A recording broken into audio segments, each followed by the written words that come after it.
Hello everyone, I'm Eric, and today I will be answering questions based solely around the topic of Pokemon. Let's get started, shall we? All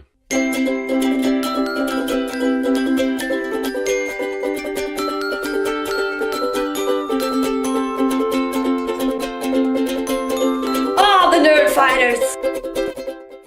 Our first few questions come from Kevin Fondren, who asks what my favorite Pokemon is.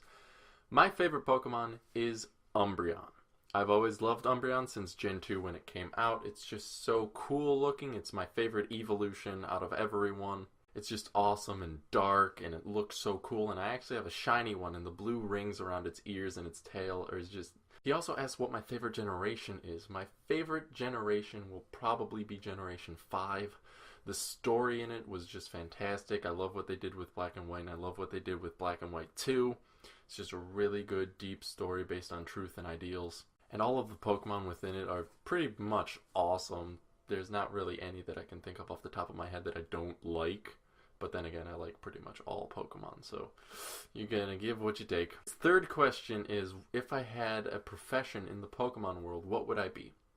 Well, I would probably be a Pokemon breeder. Our next two questions come from Chelsea Dimer, or Deemer, I don't know, I can't pronounce your name, I'm sorry. Of course, my starter of choice would be Fennekin from Generation 6, because I have an unhealthy obsession with foxes. Like, seriously. I love foxes. They're so cute and pretty. Her other question is how I feel about the differences between new and old Pokemon games. My personal belief is that there hasn't been all that much change between the new and the old Pokemon. I mean, stylistically, yeah, and kind of in the story, there's definitely more of a story as you go later into the generations. But there's still the same amount of cool versus silly Pokemon, so that kind of really hasn't changed. But like I said, the newer games do kind of tend towards the original generation that the game was built on and their aging quality, so there's more adult content, stuff for training, and all that other competitive stuff that children aren't really all that interested in. The next question comes from Omar Id, I believe is how you say your last name. I don't know, I'm really bad with last names, so I apologize in advance. If I could add one feature to a Pokemon game, what feature would I add? The feature I would have to add are HM replacement items. So I don't have to be running around late game with a level 3 Zigzagoon that knows Cut, Rock Smash, Strength, and Surf. Ben Clay asks what my favorite Pokemon edition is. I'm gonna have to say Crystal, or pretty much any third tie-in game. I love the third tie-in game.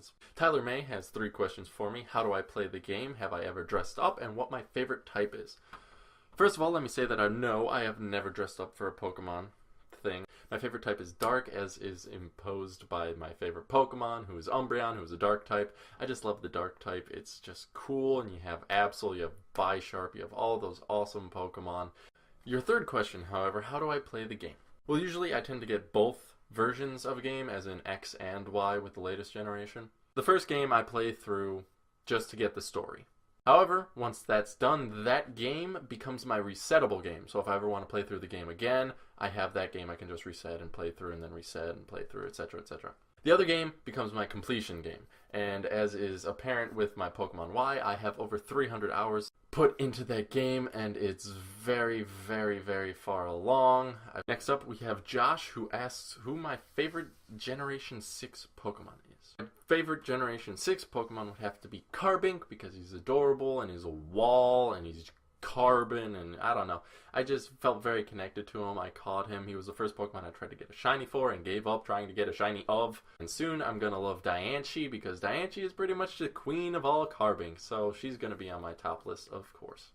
Anyway, thank you for watching. If you want to see more of my other craziness, you can subscribe to my DingDaily channel. And if you want to be updated on Twitch Plays Pokemon, which is this whole social experiment that's going on, you can go to my other channel that I just created called PokeTalker, and you can subscribe there, and you can catch up on all the updates of all the days that have been happening in Twitch Plays Pokemon. And you can also subscribe for other videos that I'm going to be putting out that are Pokemon related. So if you like Pokemon, like you like this stuff that I'm talking about the Pokemon, you can subscribe there, and you'll be so happy, because I'll be talking about nothing but Pokemon, and it'll be a good time, and we can chat and have a cup of tea, except we won't have a cup of tea because I don't like tea, and I don't like coffee either, so I'm just gonna have to deny you a drink. Maybe we can go to a food place, but you know, that kind of stuff is expensive, and I don't want to pay for stuff, and then you're gonna think, oh, is he gonna pay for me? And I don't want to have to go through that awkward transition, and I'm just gonna end this freaking video off because David's probably annoyed at me.